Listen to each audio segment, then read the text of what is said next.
اللہ جل جلالہ فرمائی اے مخاطبہ تد دے منافقانو مال او اولاد دے بان تعجب مکوا فلا تعجب کا اموالهم ولا اولادهم تا دے تعجب کے وانا چاہی دے منافقانو مال او نا اولاد انما یرید اللہ لیعذبهم بها فی الحیات الدنیا اللہ وی زمائی ارادہ دادا چھ پدے مال او پدے اولاد باندے دوی لعذاب ورکم دا مال او اولاد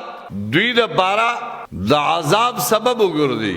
دا دنیا پا جون کی دا مال دوی دا پارا دا مصیبت او دا پریشانے سبب گردی او دا اولاد دا دوی دا پارا دا مصیبت او دا غم سبب گردی وتزهق انفسهم او کلچ دوی نفسونا ساگان اوزی وهم کافرون او دوی و بحالت دا کفر کیوی نظامی دتمندو دا منافقانو دا پارا مال او اولاد دا عذاب دے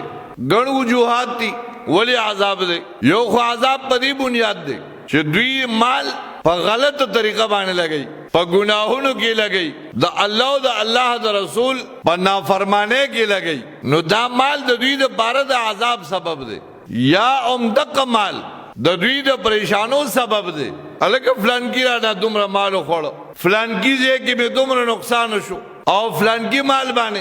دا مصیبت را گئے بدے بے چینا بے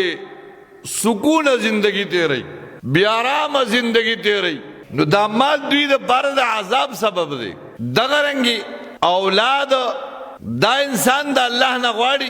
چھ زمات دے اولاد نماتا فیدہ ملوشی لیکن دوی دا اخپل اولاد پا غلط ترتیب بانے پا غلط لار باندے روان کو نو دغا اولاد دا دوی دا بار دا مصیبت او دا خفگان ذریعہ شوا پا زرگون واقعات دا سراغلی دی چی او انسان خپل